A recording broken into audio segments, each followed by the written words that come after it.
السلام علیکم دوستو، امید کرتے ہیں کہ آپ سب لوگ خیریت سے ہوں گے۔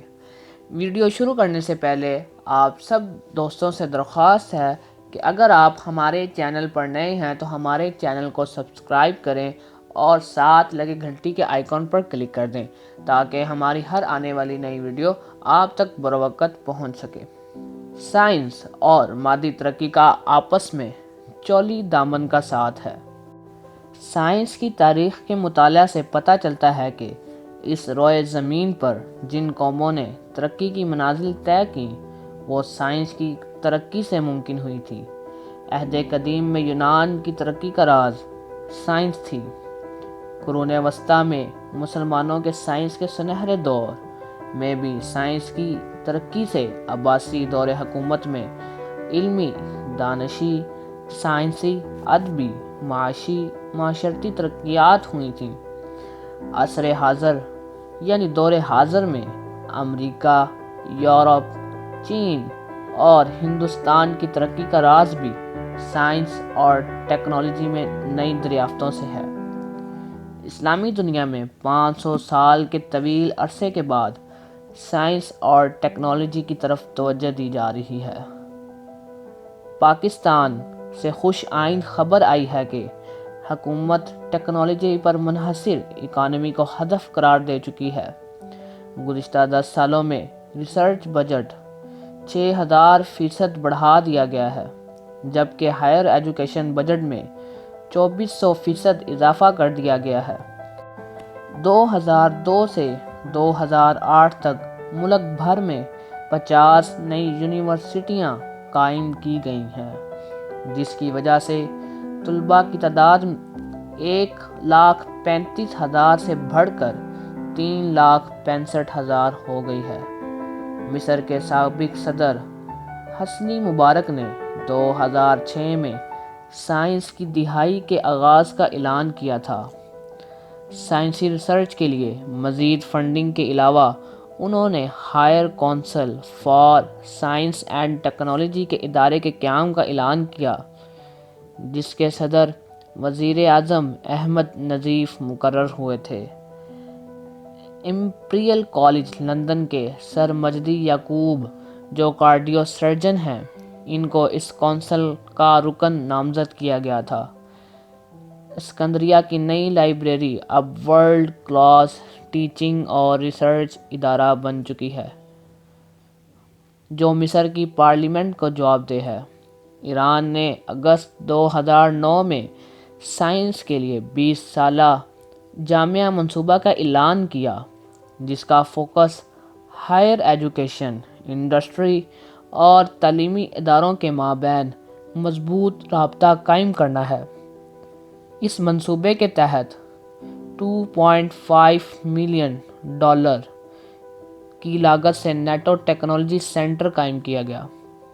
ریسرچ اینڈ ڈیولپمنٹ کے لیے GDP کا 4% مختص کیا گیا، جبکہ 2030 تک GDP کا 7% تعلیم پر خرچ کیا جائے گا۔ قطر میں دوحہ شہر کے باہر 2500 ایکڑ کے رقبے پر ایجوکیشن سٹی تعمیر کیا گیا ہے، جس میں دنیا کی ٹاپ 5 یونیورسٹیوں کے انٹرنیشنل کیمپس ہیں۔ حکومت نے GDP کا 2.8% R&D پر خرچ کا تہیہ کیا ہے۔ ابو ظہبی میں جدید ٹیکنالوجی سے معمور شہر مصدر انیشیٹو کا جنوری 2008 میں آغاز ہوا، جو کہ مکمل طور پر sustainable city and innovative hub ہوگا۔ مکمل ہونے پر یہاں 50,000 مکان اور 1500 بزنس کام کریں گے۔ ترکی میں 1990 کی دہائی میں سائنسی ریسرچ کی اہمیت کے پیش نظر ریسرچ اینڈ ڈیولپمنٹ کے لیے 1995 سے 2007 تک 566% اضافہ کر دیا گیا، جس کی بنا پر ترکی ڈنمارک، فن لینڈ اور ناروے سے زیادہ اس مد میں رقم خرچ کر رہا ہے۔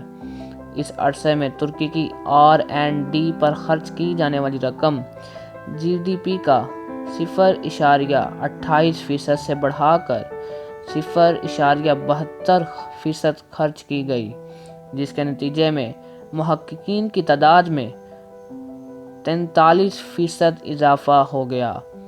2008 میں 4 گنا تحقیقی مقالے شائع کیے گئے بنسبت 1996 کے۔ دنیا میں جہاں تک پبلیکیشن آؤٹ پٹ کا تعلق ہے، ترکی اب 8ویں نمبر پر پہنچ گیا ہے۔ نائجیریا میں 2006 میں national council for research and development قائم کی گئی اور اس نے پیٹرولیم ٹیکنالوجی ڈیولپمنٹ فنڈ میں $5 بلین انویسٹ کیے۔ یہ فنڈ اب اسکالرشپس، پیٹرولیم سیکٹر کے لیے ٹریننگ کورسز، کالجوں کے قیام اور لیبارٹریز کے قیام کے لیے رقم دیتا ہے۔ ایشیا کے ممالک میں سے ملیشیا سائنس اینڈ ٹیکنالوجی میں سر فہرست ہے، جس کی وجہ سابق وزیر اعظم مہاتیر محمد کا تیار کردہ منصوبہ ویژن 2020 ہے۔ ہیومن کیپٹل اینڈ ریسرچ میں انویسٹمنٹ کرنے سے 2004 میں ریسرچ اینڈ ڈیولپمنٹ کے افراد کی تعداد 31,000 ہو گئی، جو کہ 1998 کی نسبت 270% اضافہ تھا۔ OIC کے ممالک میں ملیشیا نمبر 1 پر ہے۔ اسلام کے سائنس کے سنہری دور کو دوبارہ زندہ کرنے میں عورتیں بھی اہم کردار ادا کر رہی ہیں۔ قطر کی ہر ہائنس شیخہ موزہ نے اپریل 2010 میں جب لارڈس رائل سوسائٹی کے صدر کو لندن میں وزٹ کیا تو گفتگو کے لیے ان کے پاس مسائل کی لمبی فہرست تھی۔ نمبر 1 مسئلہ یہ تھا کہ قطر اور اسلامی دنیا میں نوجوانوں کو سائنس کی طرف کس طرح راغب کیا جائے۔ چنانچہ اس مقصد کے حصول کے لیے رائل سوسائٹی اور قطر فاؤنڈیشن میں سائنسی تعاون کے لیے ایک معاہدے پر دستخط کیے گئے۔ اسی طرح اردن کی شہزادی سمایہ بھی اپنے ملک میں سائنسی ترقی کی خواہاں ہیں۔